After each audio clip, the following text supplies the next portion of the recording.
You're listening to Civic Media. You can tune into any of our live shows on any radio station across the state with the Civic Media app. Find us in your phone's app store and listen anytime, anywhere.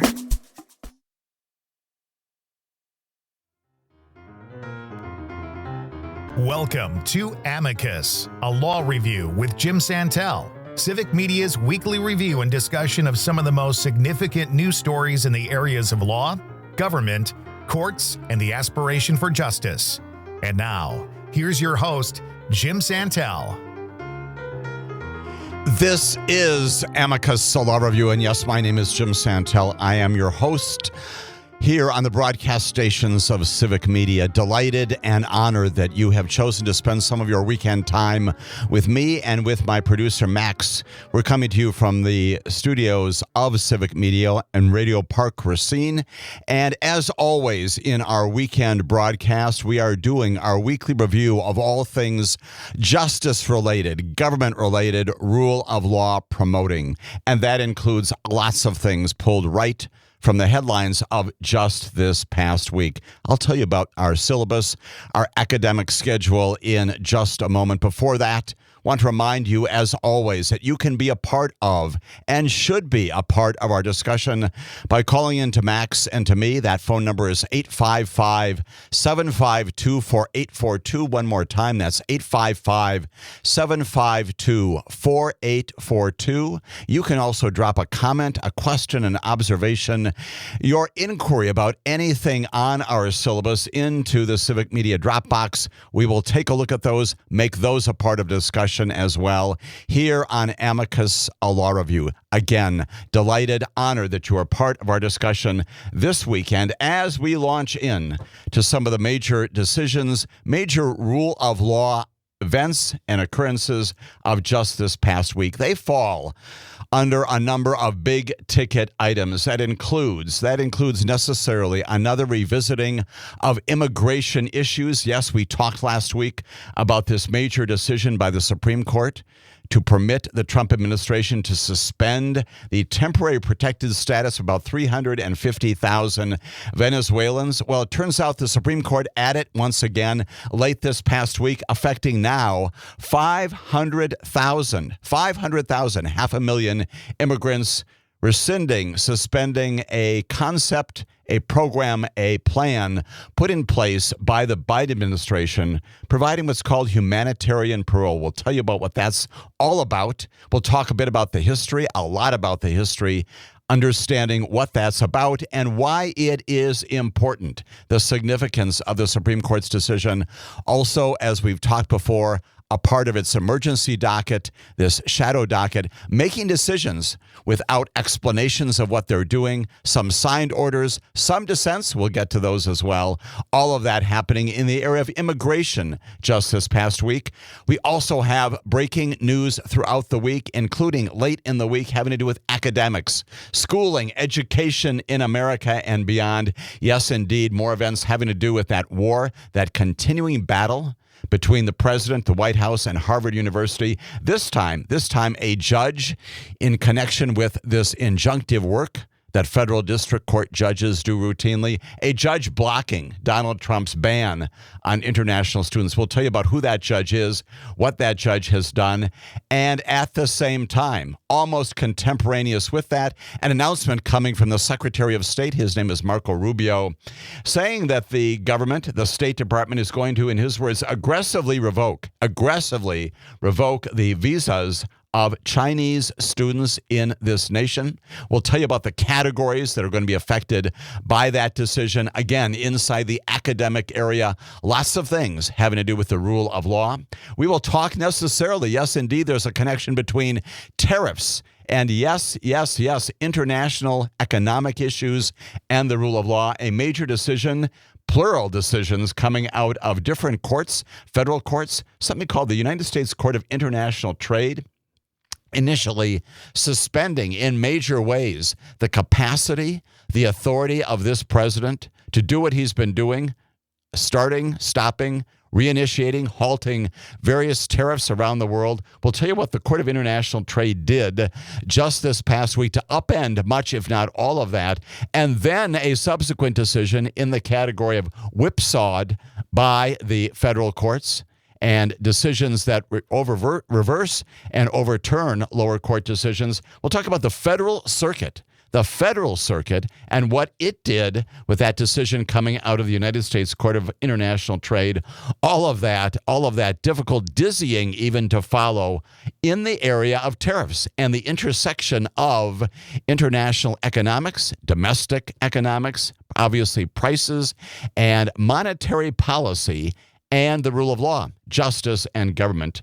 We're also going to talk necessarily about, once again, these injunctions. Yes, indeed, that injunction having to do with Harvard, but also another injunction, a temporary restraining order entered by Judge Gallagher. We'll talk about her. We've talked about her before with respect to one particular immigrant who is almost certainly now still in El Salvador. What did she do? And how does that decision fall into a larger consideration of all of these judges? We'll give you some inventory about what's going on generally when it comes to injunctive relief, these temporary restraining orders. Why is that important? Because yes, indeed, it's also inside this so-called big, beautiful bill that has now passed the House of Representatives. You know that. I suspect that very few members of Congress, very few Americans have read the 1,000-page bill, but nestled inside that a number of very concerning, hugely dramatic changes in the way that America works and operates. Among those, a provision that would tie the hands of federal district court judges when it comes to reviewing the applications for these injunctive orders and then entering them, having them enforced. We'll talk about what a bond is, why that's so very important under a rule of civil procedure. We'll talk about what that big, beautiful bill would remove from the capacity of federal judges to do when it comes to reviewing, at least preliminarily, the merits of these many executive orders. Now somewhere approaching about 170 altogether, probably well in excess of 250 lawsuits. We'll do some inventory of that as well. We'll talk once again about necessarily those Venezuelan immigrants taken to El Salvador. We'll talk about the entire corpus of cases involving injunctive relief sought in front of the federal district courts. And again, the involvement of our legislature now in restricting potentially, possibly, the capacity of your federal judges to do just that. That is, to review cases and determine whether or not, at least preliminarily, they should go ahead, whether the merits of them are sufficiently strong to justify a temporary restraining order or not. The United States Senate now has in its lap, in its inbox, this major piece of legislation that includes this provision having to do with injunctions. We'll talk about all of that in connection with our returning series, our returning segment, always called Injunction Function, the function of federal courts since time began in this nation, since time began under our Constitution to do these kinds of things. Now the federal legislature attempting, for obvious reasons, to stop that from happening in a major way. But we begin necessarily, as we sometimes do on Amicus, a law review, by talking as a friend of the community, talking about the Amicus, the information that is provided to you in that sense of Amicus, friend of the community, friend to all of our listeners, about something else that's going on outside of our borders. We have chatted about this before on Amicus, a law review. We're going to revisit it again this weekend, beginning right now. It has to do with Mexico and the fact that for the first time this weekend, this Sunday, this weekend, Mexicans, the citizens of Mexico just to our south, are going to vote for thousands of candidates on the ballot to fill about 2,600 positions in federal, state, and local courts. a daunting task before the Mexican citizenry right now. For the first time in the country's history, the Mexican citizenry is going to be electing more than 2,600 judges, also including magistrates. Some of those are going to be sitting on the Supreme Court of the nation, hundreds of other federal, state, and local tribunals. It is a major revision, a major recrafting, a recreation of the very judiciary, the system there in Mexico. The move to this non-appointed but elective system is one in which voters themselves will choose their judges. Again, you know, here in America, in the United States, what do? We've got a bifurcated system for the most part. Federal judges, they are appointed, and that's the way that Mexico used to do things up until this week and the coming weeks. But there are also state court judges, including right here in Wisconsin. The great majority of them, there are some provisions for a governor to appoint some of them on an interim basis. But in the state systems, we do, in fact, elect our judges, a subject of an awful lot of debate out there about which one is better. What are the merits and demerits of having appointed judges as opposed to elective judges? That also a part of the legislative review of this entire system in Mexico in recent times. Supporters of this overhaul argue that it makes the system, the judicial system, of course, more democratic. It counteracts huge problems that undeniably exist there in Mexico, like nepotism and especially corruption in the judiciary there. Critics of this new plan to have judges elected as opposed to appointed there in Mexico are saying with equally strong voices that it risks giving the governing party, and that's where it came from, that's where this legislative change came from, gives the governing party more power, opens the candidates who lack experience and qualifications to being subject to the whims of the electorate. If you make decisions that are not popular, it may well be that you'll be voted out. We want that as a part of a system. That's what they argue. Could be influenced by various groups, including criminal groups, political groups, all kinds of things when you move from an appointed system to an elective system. That decision has been made by the Mexican government and by the people of Mexico. The experiment is so ambitious. It is also, as I just indicated, so very divisive among the Mexican population. It is also admittedly confusing, as the president of Mexico has indicated. Difficult to know exactly how it will unfold. A single day of voting that happens Sunday, this weekend, will enact what is certainly the most far-reaching judicial overhaul ever by a contemporary large democracy. Let me say that again. It's the most far-reaching judicial overhaul by any large democracy in our contemporary times. This is no small thing. So what do we need to know about all this? First of all, where did it come from and what happened exactly? Well, we know that in the past, there have been these allegations, again, that the appointed judges were corrupt, that their staffs and maybe even the judges themselves appointed as a result of nepotism. Culmination of a very contentious process in which Morena, which is the governing party, and its allies, because of their concerns about appointed judges, amended the Constitution last year. We talked about this at the time that it's happened and basically overhauled the court system. That's what happened in the recent history. The idea to elect judges by popular vote was proposed by the former president. His name is Manuel Lopez Obrador. And it was championed by the present president. Her name is Claudia Sheinbaum. We have talked a lot about her as well, including at the time that she was elected first female president of that nation, something that America has yet to do. Claudia Sheinbaum, you also may know, very, very famous, notorious even recently, because of her trolling of our president, who has arguably renamed the Gulf of Mexico, the Gulf of America. Claudia Sheinbaum taking exception to many of the things that our president has done. We'll talk about what Claudia Sheinbaum and her party and the party of her successor have done, changing the way that judges in Mexico are selected now by the people, as Amicus, a law review, continues.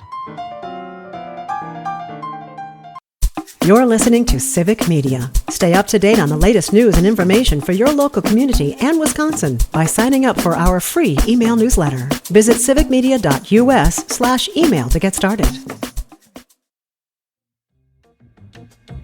This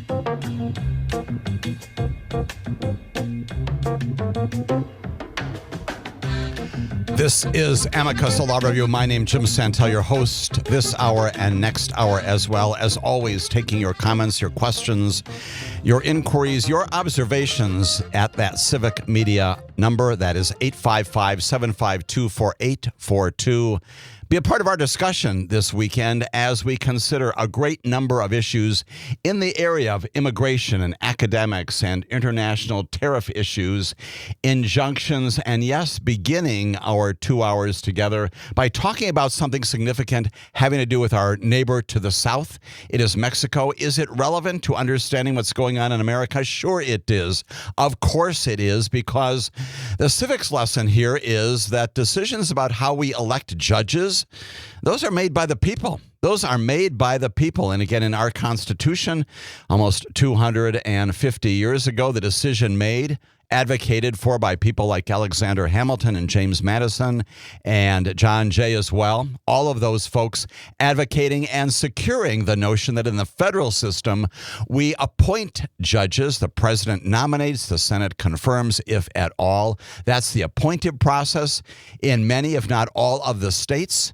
In the United States, the opposite is true. We vote for our judges, merits and demerits to both sides of that operational approach. And the answer is, of course, that it's the people who decide how to do that. In Mexico, they had a constitution that used to prescribe exactly what we have, which is appointed judges. And what happened was that the former president, his name once again, Andrés Manuel López Obrador, pushed a plan after the Supreme Court, the Supreme Court there in Mexico, issued a series of rulings that blocked some of his major initiatives. Didn't like what the Supreme Court is doing there. Does that sound familiar? It should. And among other things, according to the former president, those decisions by the Mexican Supreme Court weakened the electoral watchdog agency, put the National Guard under military control, all kinds of things that the president did not like. And after federal judges issued orders to suspend some of the former president's basic flagship projects, including some environmental concerns, the president went to the Congress and said, we need to change this. We can't go ahead with continuing appointed judges. Let's change the Constitution. And yes, they did. They went to the people, and the people of Mexico spoke, not without great controversy, not without great objection.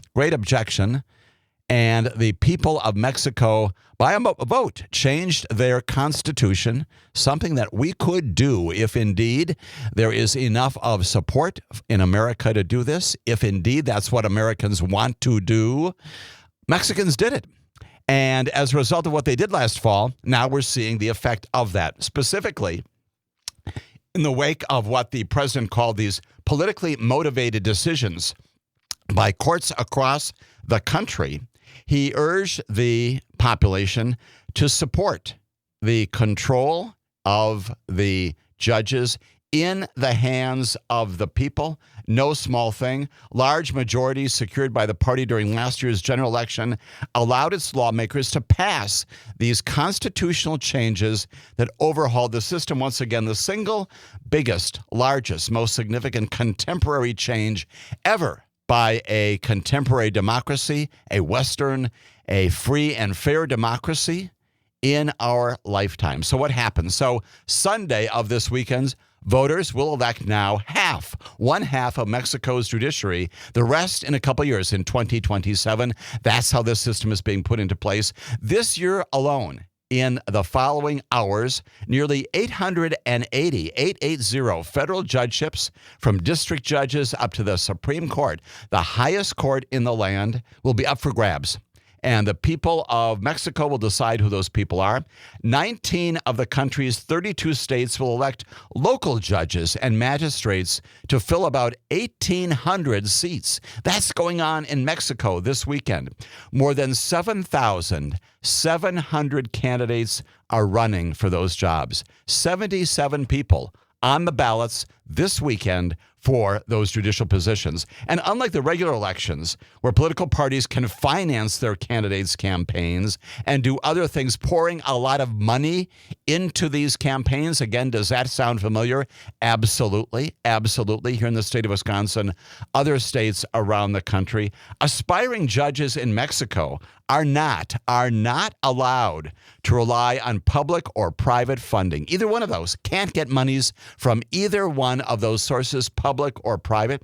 And what does it do? Of course, it forced them to instead use their own resources. Yes, indeed. If you are still economically able to do so, you can fund a lot, but also requiring them to depend an awful lot more on things like social media, visits to specific communities, town hall meetings, going door to door, the kinds of grassroots campaigning that we still see here in Wisconsin and other places around the country, but forcing them not to do that with the support of public or private monies. And so interesting to try to help voters along the way. The agency overseeing this vote now, the government agency responsible for administering how this is going to happen, created an online platform so that Mexican voters, people can familiarize themselves with the candidates. You go online, you pull up a name, you pull up a great number of people, you read about who they are, what they stand for, whether they are in favor of the fair and equitable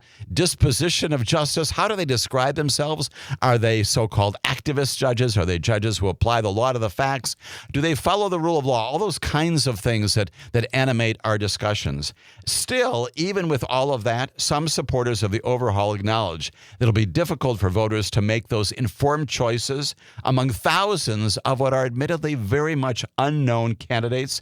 A recent poll mentioned by President Sheinbaum, the present president, during one of her news conferences. She said that 72% of about 1,000 voters surveyed said the judicial elections were needed. So you've got huge support for doing it this way, the new mechanism there in Mexico. But only a small fraction of them, she reported, 23% knew who the candidates were. About 23% going into this election, now happening hours from now, this weekend in Mexico. When we come back, we'll tell you a little bit more about that, when we're going to hear the results of that, and then we will come back to the United States and talk about immigration and academics and tariffs. All of that coming up on Amicus, a law review.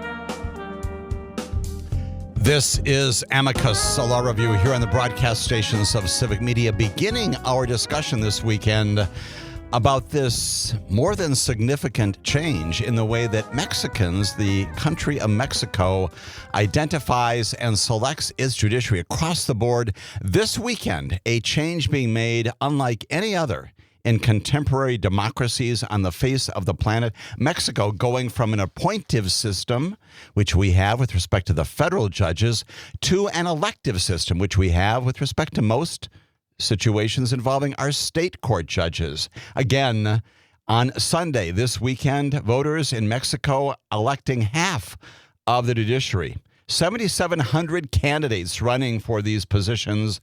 880 federal judgeships, 1,800 other seats in the counties and local entities, judges, magistrates across the board. All of this coming in the wake of last year's decision by the people of Mexico to change their constitution. Again, encouraged by former President López Obrador, very much embraced by President Claudia Sheinbaum. She has recently commented that while she supports this, she also knows that there's got to be an awful lot of education going on. She noted that in a recent poll, about 72% of the 1,000 voters surveyed said they did in fact support this notion, but only a very small fraction of those actually know who the candidates are, requiring them, yes, to go online to take a look at what these candidates stand for, requiring the Mexican residents and citizens to take a look at who these candidates are as they go door to door, as they convene in town halls. It requires an awful lot of specific, particularized engagement with the judiciary. That surely is a good thing. And the other big thing that this accomplishes, again, based upon the constitutional changes made by the Mexican population, is that money is out of this.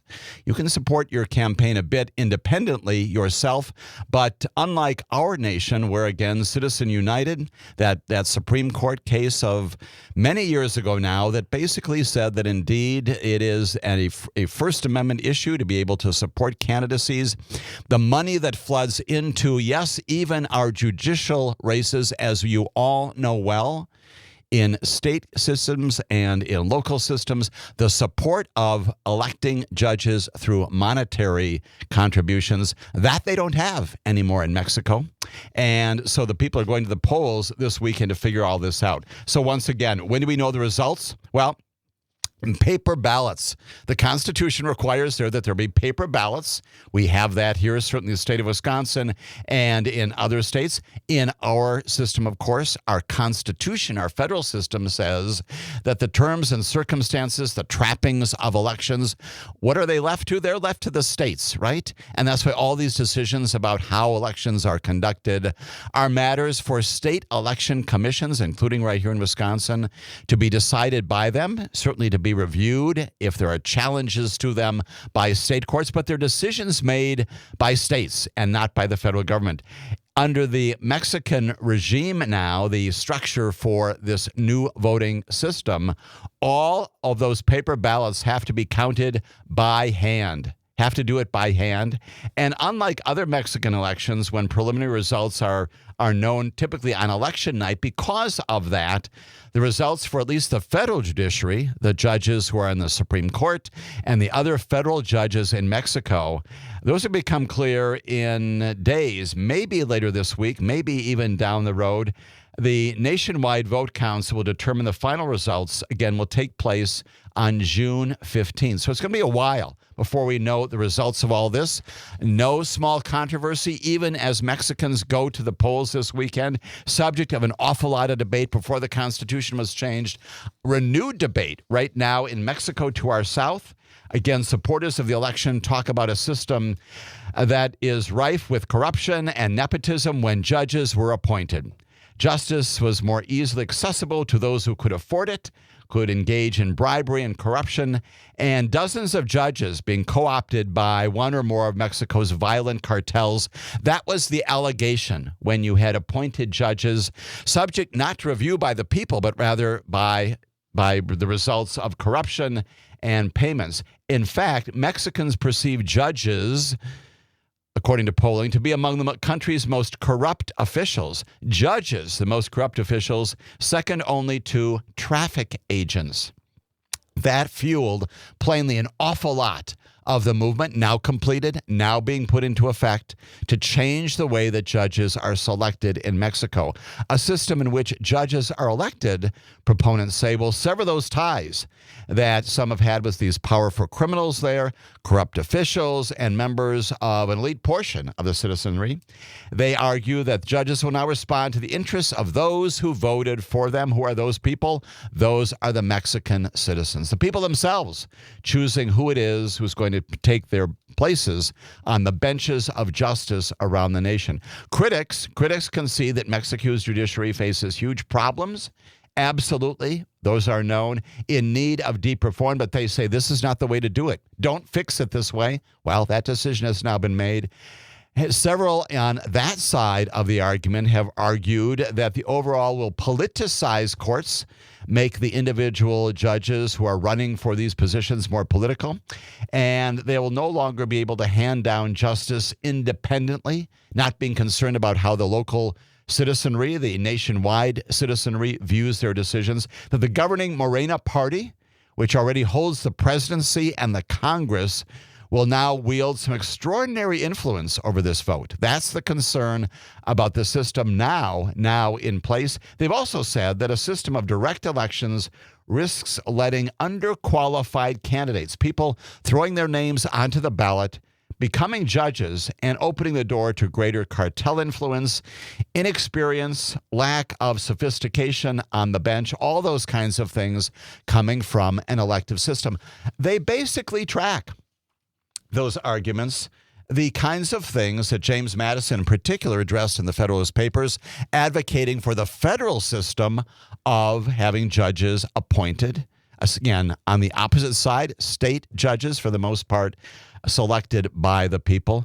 Take a look at the Federalist Papers. You'll see the very argument that's been going on in Mexico in this century, just last year, being repeated in the Federalist Papers a couple of hundred years ago by our founding fathers. The issues don't go away. It is a great civics issue. It is a great learning issue for all of us to understand that there are decisions to make here, and that one set of approaches, one set of structures to select judges has its merits and demerits, as does the other side as well. Mexico now going in the direction of judicial elections, voting for thousands of candidates to fill more than 2,600 positions in federal, state, and local courts. That happening just to our south in Mexico.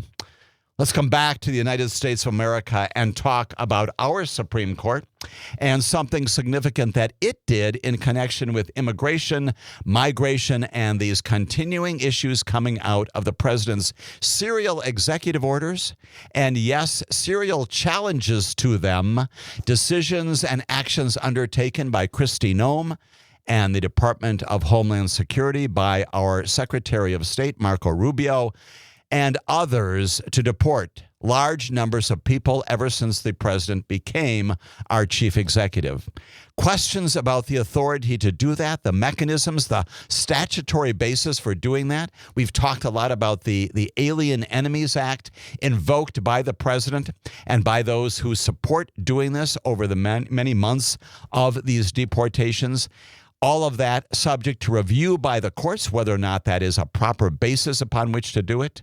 We talked just last week about the decision of the Supreme Court, basically once again on its shadow docket, its emergency docket. What is that? Once again, running to the Supreme Court before the litigation, the underlying litigation is done, before the challenge to it has been heard by a court, by a jury, adjudicated to judgment, running to the Supreme Court and saying you must stop something from happening at the lower courts. And that something almost universally, unanimously has been to stop the executive orders of this president. The executive branch, the Solicitor General, running to the Supreme Court a week or so ago and saying, with respect to about 350 Venezuelans, that something called the temporary protected status could no longer exist, established again by virtue of the Congress, invoked by President Biden to protect 350,000 Venezuelans. We talked about that decision by the Supreme Court while this underlying litigation is going on. The decision by the Supreme Court to allow the administration to go ahead to begin to deport any of those 350,000 Venezuelans. That was last week.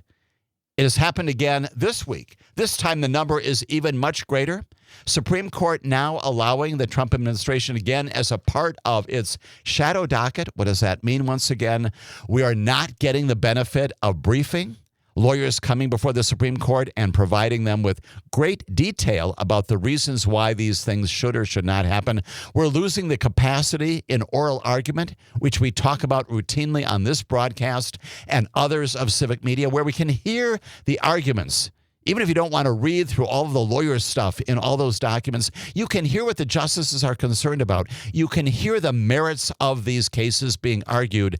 That's what you miss. That's the transparency in the shadow docket. And perhaps most importantly, you do not get the expositions that, yes, indeed, sometimes tens of pages, often hundreds of pages of documents, of writings by our Supreme Court members explaining what they're doing. Transparency from our judiciary. That's the problem with the shadow docket. And indeed, it happened again this past week. An unsigned order, unsigned, providing no reasoning. And again, that's typical when, in fact, the justices rule on these emergency applications, running to the court and saying you've got to do something right now. The Supreme Court this time, as late as Friday of this past week, allowing the Trump administration, for now at least, even while the litigation goes on, to revoke, to stop, to reverse a Biden-era humanitarian program. And that program was intended to give temporary residence to more than, 500,000 immigrants, 500,000 people in this country right now from countries that are facing war and political turmoil. Now, even though the order, again, affecting 500,000 immigrants, 500,000 people in this country right now, even though that order unsigned, we don't know exactly the reasons for it. We know that a majority of the Supreme Court said, yes, indeed, Mr. President, you can go ahead with your deportations of these individuals, even while the underlying claims have not yet been adjudicated to judgment. We know that there were some dissents. Ketanji Brown Jackson, Associate Justice, joined by Justice Sonia Sotomayor, dissented. She said, the majority has not given enough consideration, this is her quote, to the devastating consequences of allowing the government to precipitously upend the lives and the livelihoods of nearly 500,000 non-citizens while their legal claims to stay here are pending. Wow. The ruling exposes migrants from Cuba and Nicaragua and Venezuela and Haiti to possible deportation. It is undeniably the latest in this series of emergency orders by the justices in recent weeks. Last week, again, 350,000 Venezuelans. This week, 500,000 immigrants. A flurry of these applications coming in. Now, the two bases upon which these two decisions have been based are different. Humanitarian parole, which is the basis upon which President Biden put in the protections for these 500,000 individuals present in our nation. You're listening to Civic Media. Find the latest news, information, and archives of all your favorite shows on the Civic Media website, civicmedia.us.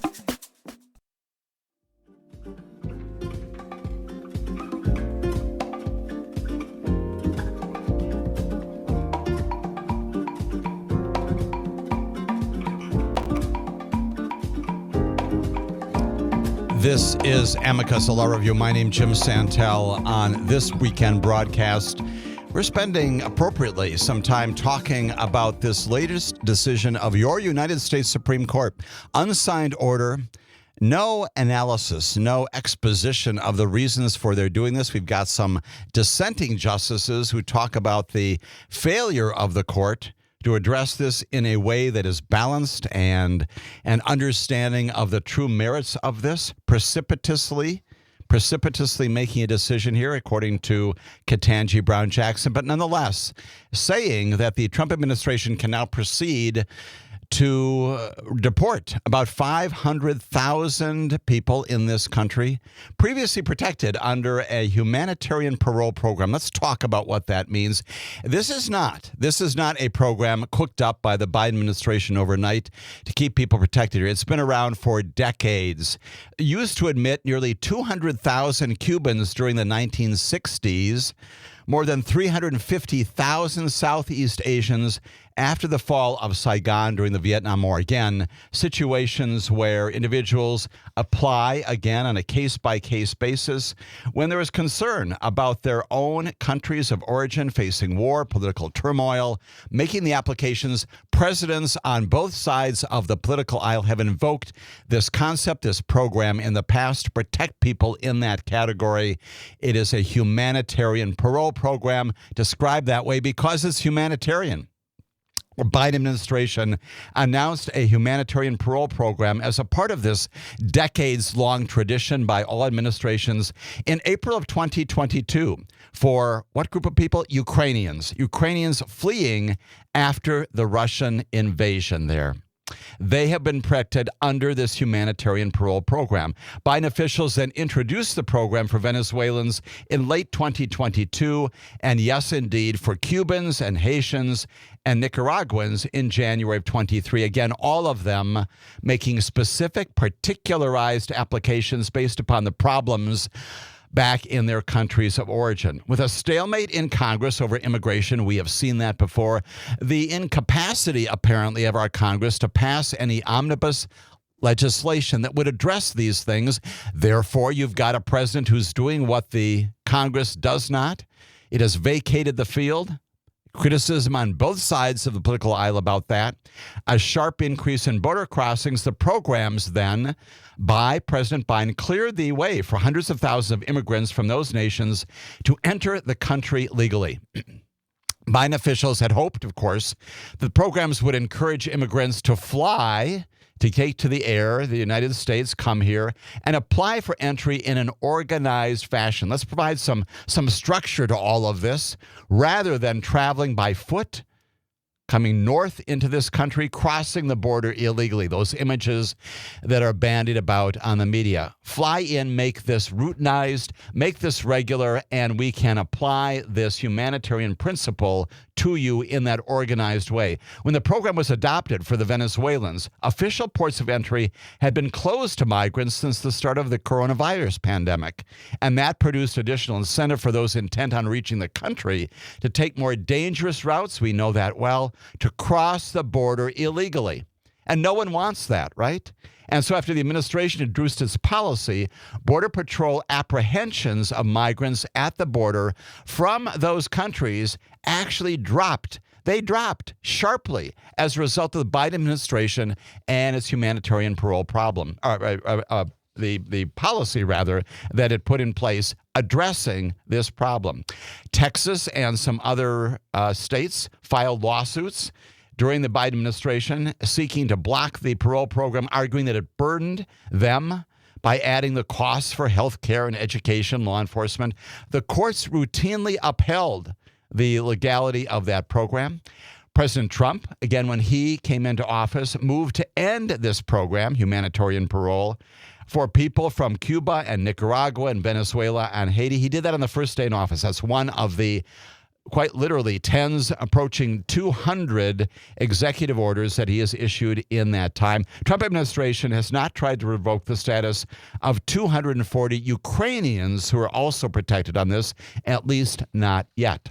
And so what happens in the wake of the president's decision? The migrants sue. And they argue, of course, that the termination of this humanitarian parole, some other related parole programs are contrary to law, that they're arbitrary and capricious. You've heard that phrase before. Again, that means that they're senseless. They were simply doing this without any directive sense of mission and purpose out there. A federal judge in Massachusetts pauses, stops, and joins the administration's revocation of the program way back in March and found that Homeland Security and Kristi Noem lacked the authority to categorically revoke parole for all 500, the actual number is 532,000 people without providing an individual case-by-case review. And what does the court say? If these applications are coming in case by case, you've got to revoke them, if at all, looking back at the applications on a case-by-case basis. In early May, a three-judge panel of the Court of Appeals from the First Circuit, they uphold the lower court's temporary block. They find that Ms. Noem, our secretary, had not made a strong showing that her categorical termination of humanitarian parole for all these migrants was likely to survive a court challenge. Emergency application goes to the Supreme Court May 8th. Our Solicitor General, we talk about him routinely. His name is John Sauer. He argues that Secretary Noem had, in his words, broad discretion over categories of immigration determinations, and that federal immigration law permitted the secretary to revoke that parole whenever its purposes had been served.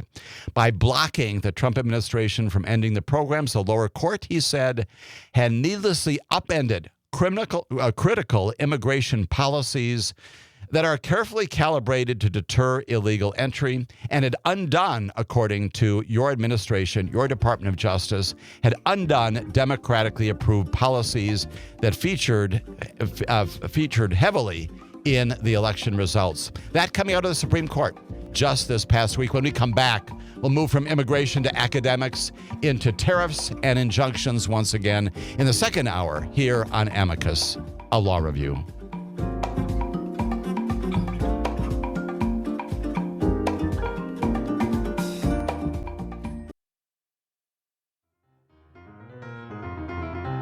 Welcome to Amicus, a law review with Jim Santelle, Civic Media's weekly review and discussion of some of the most significant news stories in the areas of law, government, courts, and the aspiration for justice. And now, here's your host, Jim Santelle.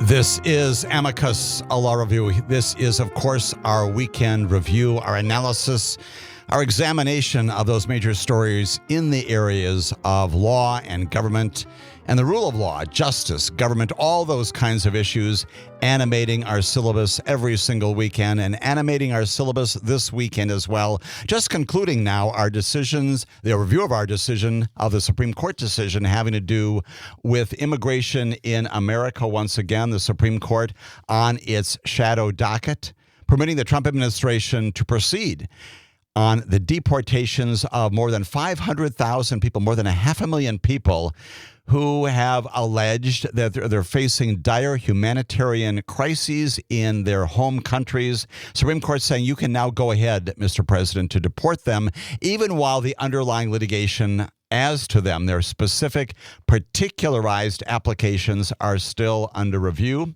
It is significant, of course, that in this, as in other areas, we're not getting analysis, we're not getting exposition by our Supreme Court justices, aside from those who are dissenting to this, explaining why it is that this is happening. We do, in fact, always encourage you, our listeners, to engage with us. That number is 855-752-4842. You can drop a note into our chat line as well. And that's indeed what Mark from Prairie du Sac has done, just in connection with this issue. From our first hour, Mark notes that some 12,000 Afghans face deportation back to Taliban-controlled Afghanistan and likely punishment or death. Mark notes it's ironic, in his view, given the criticism that the previous administration received not getting more Afghans who supported the U.S. efforts there out and back to the United States of America, and also underscores, Mark's comment does, who these folks are and the impact that this will have upon our nation. Where are these folks? Where do they tend to work? They're principally, not exclusively, but principally migrants. They tend to work in what are called essential jobs, oftentimes in lower wage industries, faced labor shortages in those areas nationwide since the coronavirus pandemic. You know that well. Of those who arrived in 2023, the top industries affected by this decision, and among the 520,000 or so immigrants affected by the Supreme Court's ruling, top industries of employment are hospitality and recreation and construction. A large share also work in healthcare and education and manufacturing and retail. Gosh, virtually every single major undertaking of our nation. An awful lot of economists also saying that the harm will ripple across the nation. Businesses losing workers they've come to rely upon, communities facing the loss of populations that they welcomed into their neighborhoods, day-to-day life. Immigration experts and economists also saying that these 500,000 workers are spread out across industries and also geographies, be felt across the country. And the significance of this as deportations are undertaken cannot be overstated. The authorities, again, now entitled to pursue these deportations, not yet issuing formal guidance, but those who were granted humanitarian parole who could be affected by the ruling have already received some notifications from Homeland Security and from Secretary Noem that their work permits are terminated. And that is according to many of the immigration attorneys who are working in this area.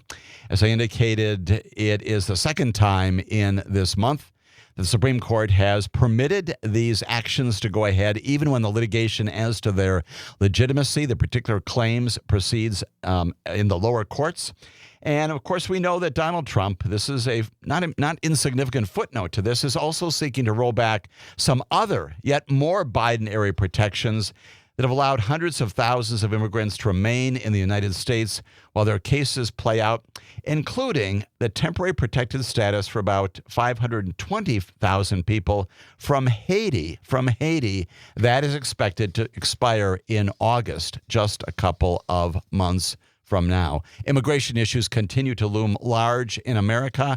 They come in and they come out of the Supreme Court. They come in and out of the federal district and appellate courts of our land as well. Most of them stopping these programs from being rescinded, keeping them in place for all the reasons that the dissenters in this case and the lower district court judges have also articulated, that it would be unfair, that there's no basis upon which to do that the government has not, in fact, shown a likelihood of success on the merits when these cases get to trial. And yet, our Supreme Court, for 2 times in the past 2 weeks, has permitted the government, Homeland Security, to go ahead even while those cases are still pending. That's the immigration world of just this past week. The history behind the notion of humanitarian parole and temporary protected status, and the Supreme Court decisions that are implicating not just those particular mechanisms long established, but also the lives of hundreds of thousands of people here in this nation, both directly and also the lives of all of us by virtue of what their decisions are. Let's talk now about academics. Let's talk about schooling and education in 2 different areas. We have spent a lot of time on this broadcast in the past talking about this continuing battle, which is probably understating it dramatically, the battle between the President of the United States and Harvard University, beginning with his demand to that university that it rescind, that it stopped all of its diversity and other programs there designed to ensure a diverse population on campus in all areas. Equity, inclusion, all of those important words that should not be politicized. That's what our nation is premised upon. And yes, indeed, people can have reasonable differences about how those things should be implemented. But the notion that the entire concept is somehow bankrupt is simply wrong. We know that. We know that in recent history, our own Supreme Court has said there's something good on campuses. Yes, indeed, public schools and private schools, when the people who are sitting to the left and to the right of me in classes and in the campuses around our nation, when the professors and the TAs and the staff don't all look the same and have different backgrounds of various immutable characteristics, what happens? Education is promoted. You get a better sense of what the world is all about. You can hear things that you don't like. You can reject those things, but education as a part of something growing out of diversity is a good thing. We know that also because our Supreme Court has said so. Brown versus Board of Education, Brown versus Board of Education 2. Taking that first case and saying, no, you've got to ensure that there's diversity in our schools and do that with all deliberate speed. The Supreme Court basically articulating that same principle, that separate is inherently unequal, and it is unequal because, therefore, it delivers to people of skins that are not white an education that is inadequate. And yes, indeed, it's only by that diversity and that inclusion in schoolhouses and in universities and colleges and 2-year degree schools across the country that you get education that the Supreme Court said the Constitution requires. And so once again, we have this continuing war going on every single week, every single day between the president, begun again with his demand to Harvard University that they bring down those diversity and inclusion and equity concepts. It began there and then heightened when the Harvard University leadership, to its credit, said, no, we're not doing that. They sued, as we have talked about before, in federal court, saying this is contrary to the Constitution. You can't do it, in violation of all sorts of constitutional principles, in violation of First Amendment rights under the Constitution, in violation of the fundamental notion of what schools and academicians do on a regular basis. We have had judges, once again,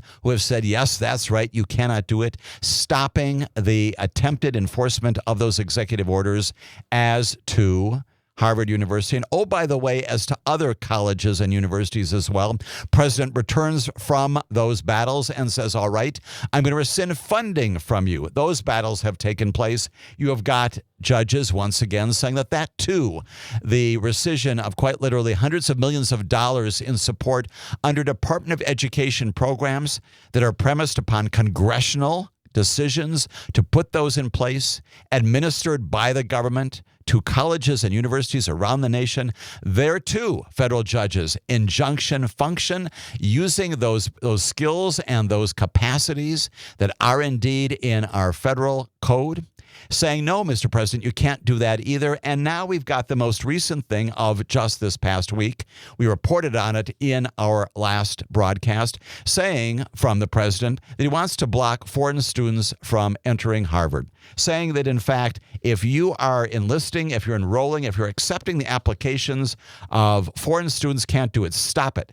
And this time we're going to do it by rescinding their student visas. What happened just this past week? Well, a federal appeals court, again, on just this past Thursday in Boston, the judge said that she would block the president's latest effort to do just that, preventing Harvard from enrolling international students. Again, part of this overall continuing battle, economic, DEI related, the judge's decision, undeniably another victory for Harvard. And I'd argue another victory for academic institutions around the country who are also facing these kinds of battles. Again, it is temporary. Why? Because the litigation underlying it is still ongoing. This ongoing confrontation between the White House and the Congress and Harvard, in which, of course, the Congress has not weighed in. Another issue down the road to discuss. White House press secretary suggesting even after the judge enters this latest order blocking the administration from preventing Harvard from keeping international students on its campus. The press secretary, her name is Caroline Leavitt, as you know, she suggested that a single federal judge had overridden and overreached in blocking the administration's effort to prevent Harvard from enrolling these international students. She said this. She said, if these judges want to be Secretary of State or President, they can run for office themselves. And that certainly is true. Everybody has the capacity. They would have to resign their positions, plainly. But she's missing the point, right? Once again, which is the issue of visas coming out of our State Department, the issue of the capacity of our academic institutions to educate is paramount. And it's also been established not only by precedent here, but also by the Congress itself in putting together the concepts for these international visas for students. The judge, her name is Allison Burroughs, we've talked about her before, said she would extend the order from last week blocking the government's attempts to prevent the students from enrolling at the school.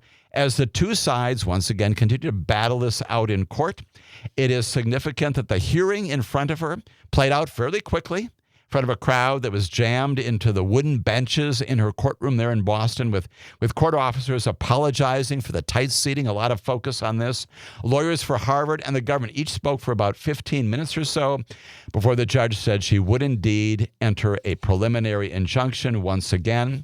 And we also know, of course, the Trump administration, consistent with what the press secretary has said, plainly going to appeal this as well as a part of this ongoing battle between these two entities, Harvard University and the White House. It goes on. It continues. And it's also a part of the commencement ceremony of just this past week. We'll tell you more about what happened there in connection with Harvard and this battle with respect to preserving the diversity of its student body when Amicus, a law review, continues.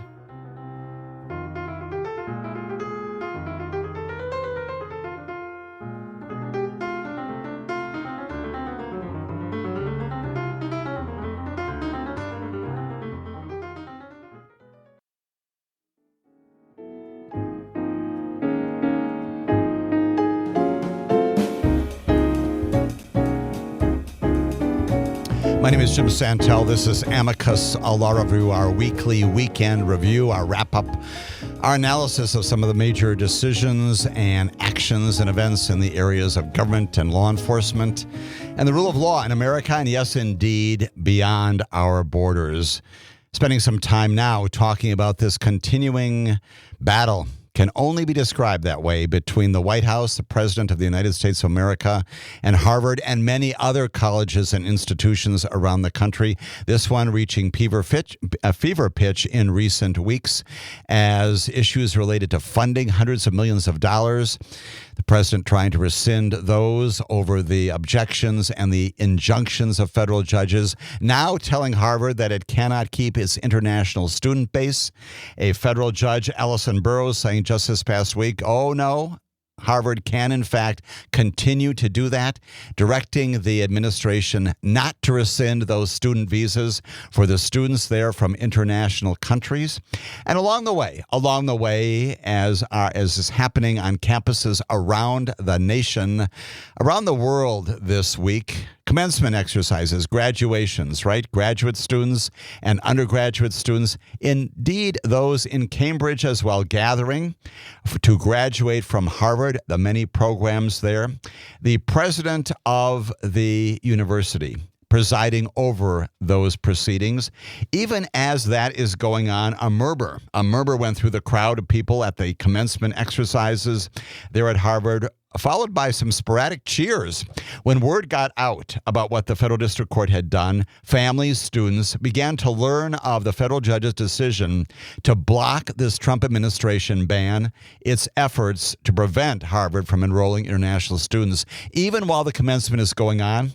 Perhaps taking his cue from that, maybe a part of his already designed comments, Ellen Garber, who is the president of Harvard University, speaking to the graduates that day, says he could only say welcome before the crowd rose to its feet for a long and deafening ovation in support of the university president and his efforts in all of these areas, the DEI initiatives, the executive orders there, the economic attempts to try to bring the university to its feet by defunding various programs, and now this international student ban. The crowd there taking to its feet as the President Garber says, welcome.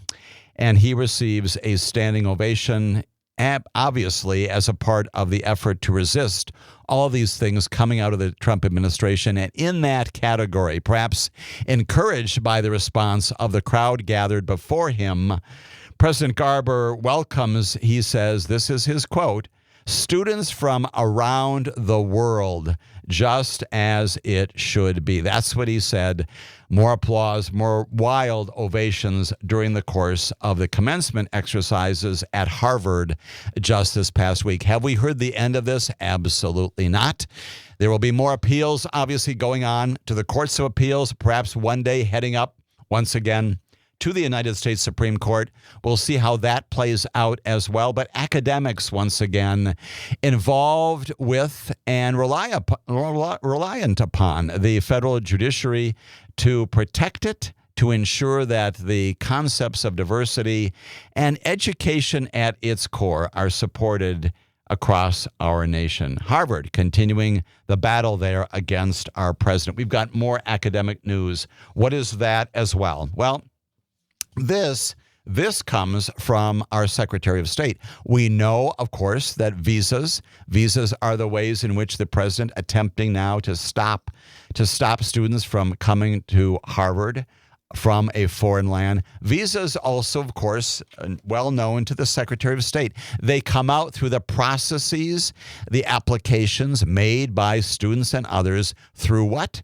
Through the Department of State. And we know well that the Secretary of State, his name is Marco Rubio.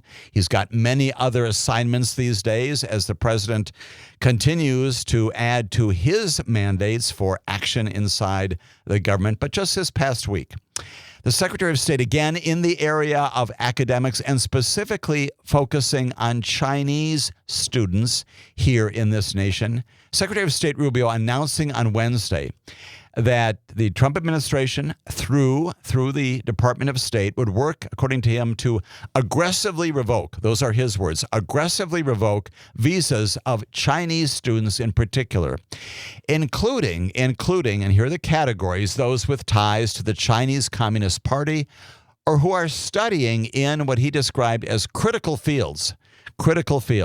He added that the State Department was revising criteria to, again, according to Secretary Rubio, to enhance scrutiny to all future applicants coming from China, including Hong Kong.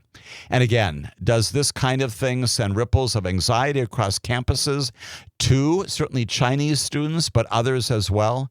Absolutely. It should send ripples throughout the nation as well.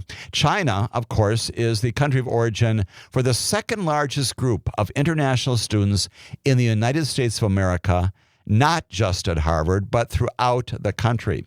The brief statement that accompanied Secretary Rubio's announcement here says that the visa crackdown here is not real specific when it comes to what those critical studies, those critical fields of study might be. That's undefined.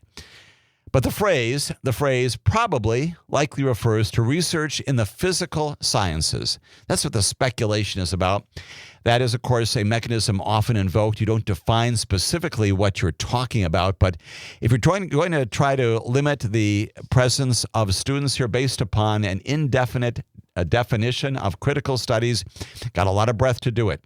In recent years, American officials plainly expressing in this connection an awful lot of concerns about the Chinese government recruiting U.S.-trained scientists, though there is no evidence whatsoever that those scientists are working for China in any significant amounts. Again, the notion that somehow this is undermining our national security, simply not supported. When we come back, we'll tell you more about the impact on about 275,000 Chinese students in America, based upon what our government, what the Secretary has done, as Amicus, a law review, continues.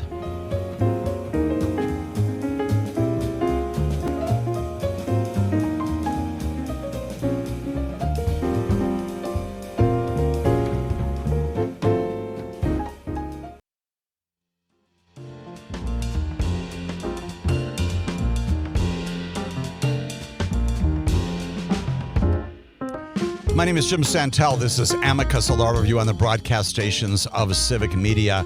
Talking now about academics, the interface between academics and the rule of law. And indeed, we've got that in a couple of ways. We've got a judge in Boston blocking the administration from preventing Harvard from educating, from welcoming to its campus international students. That, for the moment, in any event, stopped by virtue of that judicial action, that injunction by the judge. We've got Marco Rubio, our Secretary of State, saying even at the same time he's going to aggressively revoke the visas of Chinese students, identifying specifically those who have ties to the Chinese Communist Party and those who are studying in critical fields. Not defining what critical fields are. It's a very broad piece of language, is it not? The suggestion is that these would be students studying, doing some research in the physical sciences. And when it comes to representations about connections to the Communist Party, equally unclear. The lack of detail in what the Secretary has said will no doubt fuel, again, the same kinds of worries among the 275,000 Chinese students in campuses, on universities throughout the country. In addition, causing concern among their professors, right, and administrators who depend on their research skills, their financial support. American universities and research laboratories have benefited undeniably from many decades of drawing from some of the most talented international students, including from China and other countries. They are relied upon. Again, they pay their full tuition for a substantial part of the annual revenue of these universities. Here's Michael Roth, who's the president of Wesleyan University. He says, "I think it is terribly misguided, counterproductive, and another way in which we are shooting ourselves in the foot." He's talking again about the academic impact of what the president has done. It's unclear how quickly the State Department and the Department of Homeland Security will move on these cancellations of visas affecting the students, or whether China will now take some retaliatory actions on the relatively few number of American students in that country and move to expel some of that. These are the consequences that may be out there.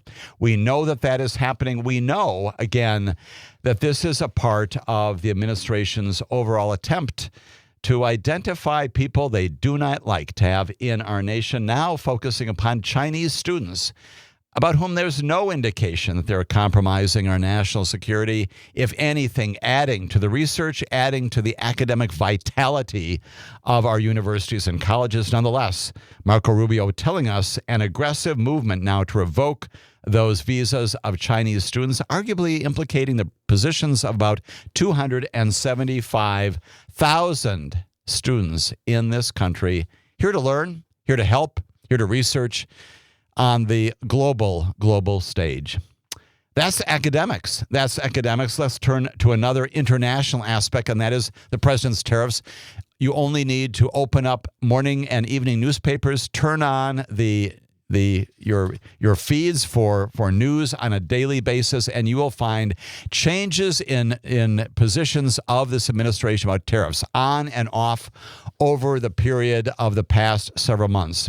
Well, an appeals court on Thursday temporarily agreed to support the president's attempts to preserve these sweeping tariffs on China and other U.S. trading partners. But it comes after an awful lot of whipsawing among the federal courts just this past week. The movement by the U.S. Court of Appeals for the Federal Circuit, they're located in Washington, D.C. They've got a specific jurisdictional responsibility there, is again, coming out of the U.S. Court of Appeals there. It puts a pause on previous decisions by federal courts to stop the president from engaging in tariff actions, preserving many of President Trump's tariffs, again, on trading partners of the United States, including China. The move in particular, again, by the appeals court, the Federal Circuit Appeals Court, stops an earlier decision. There's a lot going on here. An earlier decision by a separate court that would have forced the White House to wind down duties deemed to be illegal, a part of the president's overall tariff plan. Now, what is all that about? Well, even before the appeals court for the Federal Circuit basically said, Mr. President, you can go ahead with all of these tariffs, at least for now. Before that happened, a group called the United States Court of International Trade. They're also in Washington, D.C. They take care of plainly trade disputes, trade concepts. They're a federal court. Same kinds of things apply to them with respect to appointments and their jurisdiction identified by the Congress. On Wednesday, that court, the Court of International Trade, dealt a blow to the strategy of this president over the past several months of imposing these various tariffs on Chinese goods and Mexican goods and Canadian and all other countries. Steel and aluminum announced just in the past several hours or so. The bipartisan panel of judges, it's a panel there in the International Trade Court, one of whom had been appointed by Donald Trump, found that the law, as passed by the Congress, did not in fact grant the president what they described as unbounded authority to impose tariffs on nearly every country. And that's exactly, of course, what the president has done. As a result, the president's tariffs on those countries were declared illegal. And the court, that is the International Trade Court, ordered a halt to their collection of those tariffs within the next 10 days. That happened on Wednesday. On Thursday, again, the U.S. Court of Appeals for the Federal Circuit, these are the folks to whom one appeals a decision of the International Trade Court. You're unhappy with the Trade Court, you go up to the Federal Circuit because, again, of the specialized jurisdiction of these courts. The Court of Appeals for the Federal Circuit says, no, the Trade Court's decision has to be stopped, and so we'll let the president go ahead with that, at least for now. It means, once again, at least for now, Donald Trump can maintain many of the tariffs he has imposed on China and Canada and Mexico and preserve the threat of these reciprocal rates, which he has also talked a lot about, when he announced on most nations and then suspended those in early April and in recent weeks. But it's not the final word on all this in this legal saga, again, going back and forth between these courts, one court saying no, one court saying yes, expected once again to land at the United States Supreme Court. Along the way, the Justice Department had said that the lower court, this International Trade Court, was in fact wrong. It had invalidated the claims of the president who can do this. They said that the decision was rife with legal error. The government warned that it would hamstring Donald Trump's efforts to eliminate our exploding trade deficit and reorient the global economy on an equal footing. That's what they argued to the Federal Circuit, and they were successful in doing that. The appeals court again intervening, did not rule significantly directly on the government's request or the merits of it, but still temporarily, once again for now, said that the administration can in fact go ahead and do all of these things and can proceed with the levies. It is used as political leverage in the dozens of these trade negotiations that the president continues to engage with all of these different countries down the road. Just before another case was entered, a federal judge in another matter was ruling in favor of an educational toy company in Illinois, whose lawyers had told the court that it was harmed by the Trump actions when it came to these tariffs, that sort of thing. A district court judge there, this is yet another case. His name is Rudolph Contreras. He was presiding over the case. He concluded that the economic powers law is not providing a basis for these tariffs, although he stayed the start of his preliminary injunction as to them, again involving this educational toy company in Illinois for the next 14 days. The Trump administration appealed that as well. Why do I raise that particular case? Because it indicates once again the disparate rulings coming out of our district courts, our various courts having to do with international trade, the federal circuit up and down, back and forth, whipsawing in recent days the decisions about whether or not the president has the authority under the law to do what he's doing, whether it's only the Congress can do it, whether he's got to do it in a different way, make different findings, all of those kinds of things before these courts who are coming to different conclusions as they decide the specific cases in front of them. Judge Contreras obviously finding, at least for now, that the law does not provide the president with the authority to do all this. You've got the International Trade Court agreeing with him, but the federal circuit saying, well, no, we're going to permit that to go ahead while still the underlying litigation proceeds apace. It is a lot. It is a lot to take in and is a lot to understand, but it's important to know, once again, that something as much as the tariffs, this huge issue going on right now, it's virtually every single day, those too are wrapped up in judicial decision-making, arguments by lawyers in favor and in support, and also on the other side in opposition to what the president is doing, and courts and judges, federal courts and judges across the country saying variously yes and saying variously no. It is a lot.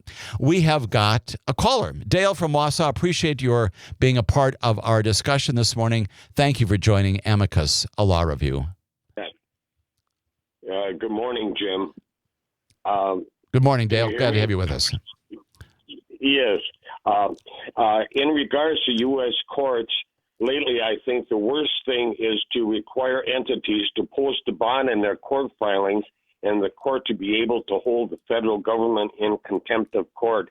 Without that bond, the administration can do whatever they want. Doesn't matter if it's unconstitutional or unlawful, because the administration can't be held accountable.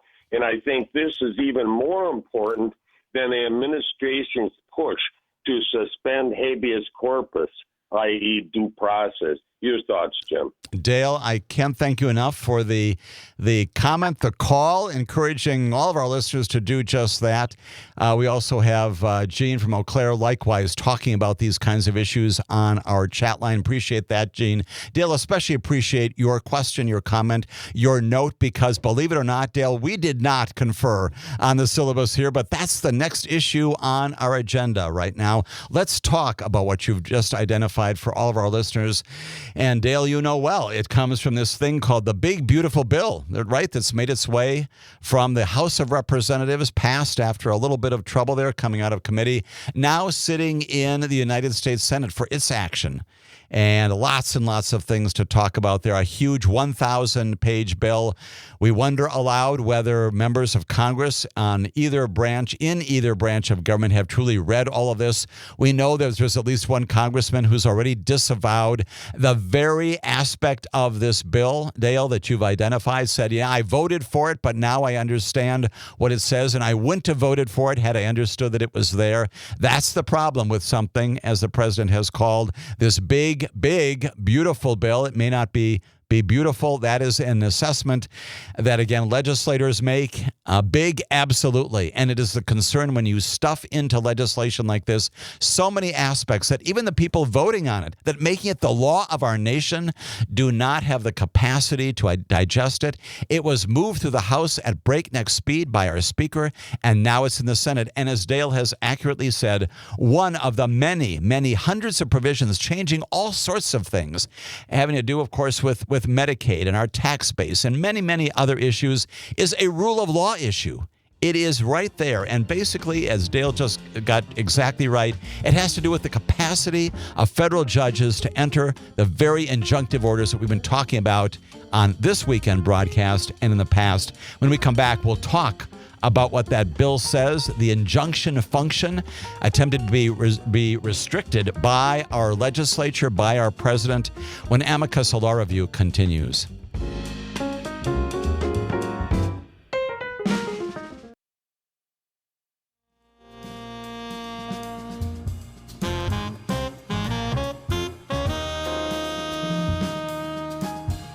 This is Amicus, a law review. My name is Jim Santelle. We value tremendously the calls, the comments coming in from our listeners here at Radio Park and the broadcast stations of Civic Media, including that from Dale recently, who called in to comment about what's going on right now in the Congress with respect to injunctions. We also have wonderful comments from Jean, again, from Eau Claire, saying some very nice things about our program, and also wondering if all of this injunctive activity, all of this activity inside our federal courts is bankrupting our courts as a result. The answer, Jean, is not yet, and it's probably sort of unlikely to be bankrupted, but does it impose a burden upon courts? Absolutely. Every time there's a lawsuit filed, that means that the courts need to address it. And it arguably means that some things which have more merit than do the president's serial executive orders, the courts finding them routinely unconstitutional, illegal, unsupported by legislation.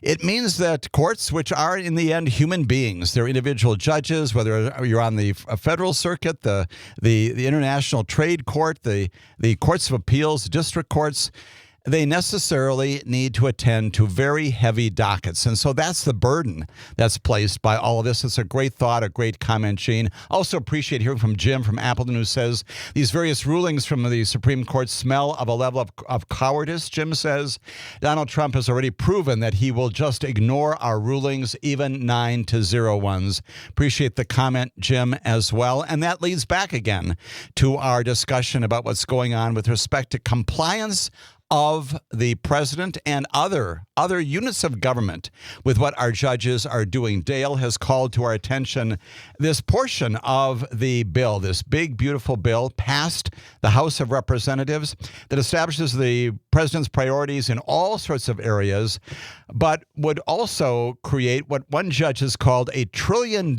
barrier to challenging his policies in federal court. Well, what is all this about? Well, At stake is whether judges can enforce their orders. Exactly what Dale was describing before, blocking Donald Trump or not blocking him if they decide to do this, giving them the discretion to decide the merits of cases, whether or not these judges can do what they're supposed to do when they review them and decide that the policies, the practices are unlawful, as they've already done about 180 times by my count. About 180 times the district court judges have found the president's conduct is illegal and unconstitutional. Again, important to note those decisions coming from judges across the political aisle. The muscle, the strength, if you will, behind those court orders, as we've also talked about, is that judges could find the government in contempt.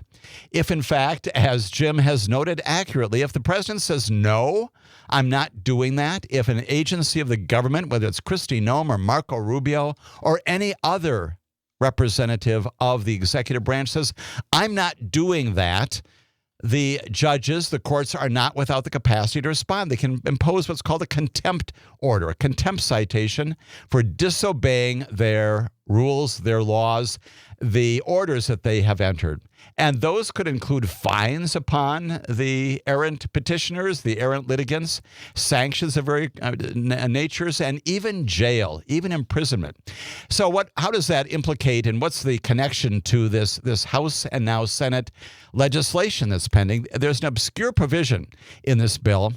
And again, more and more of our representatives on Capitol Hill are saying, gosh, is this a good idea? And I didn't even know when we passed this in the House that it existed, preventing judges from enforcing their orders unless the litigants post a bond, B-O-N-D. Now, what's a bond? It's money. It's basically kind of a surety. It says a bond would have to match the amount that's at stake, that's at controversy somehow in the lawsuit, which in one case, again, would be trillions of dollars. Without the threat of contempt, many legal experts are saying these days, the administration would be even more encouraged to simply violate those court orders with complete impunity. Without this provision, again, the capacity to enforce orders and the obligation now, if the legislation passes, to require a bond that the challenging parties in every single case give some money to the clerk of court, give some money to the court, basically. It would basically prohibit the court's orders from being put into place. The legislation, once again, is invoking, if you will, a federal rule of civil procedure, 65C, that does in fact contemplate, under appropriate circumstances, that the judges can require that parties who are seeking some relief preliminarily, temporary restraining orders, can in fact get a bond if they win a court order, such as an injunction or a temporary restraining order, and that preserves their capacity to make good on the particular amount of money at issue. Judges have discretion, and that's the point about how much to set that bond at. The goal is to have the bond set at a level comparable to how much the defendant might lose if their case is litigated successfully, such as a lost sale or some blocked merger. In February, for example, U.S. District Judge Lauren Alcahan refused a request from Trump's White House to require a bond from the National Council of Nonprofits when she blocked the government from freezing all federal grants. She noted that the government was alleged to have unlawfully withheld trillions of dollars of previously committed funds to countless recipients. She said OMB would suffer no monetary injury from her injunction. The concern now is if this bill passes in its present form, President signs it, all of those authorities by federal judges, not only to preside over these cases, but effectively to enforce their own judgments, stripped away. And that once again, is a denigration of the rule of law. It's exactly the kind of thing that we've seen in front of other judges like James Boasberg and Paula Zinnes, and yes, indeed, just this past week, once again, coming out of another federal district court judge in Maryland, Stephanie Gallagher, with respect to another deportee, likewise threatening contempt if, in fact, the government does not comply. That's what's in that bill. That's the reason why it's so important to be attentive to what that legislation is all about, and to recognize once again that things on Capitol Hill raise important, significant issues when it comes to the rule of law, the administration of justice, and what America. The national news cycle never stops, but it can be hard to find news about your local community. Civic Media is dedicated to providing quality local and state news coverage across Wisconsin. With the Civic Media app, you can get notifications about local stories that matter to you and your community. Find the free Civic Media app in your phone's app store and choose notifications from the menu to tell us what kind of news you want to hear about.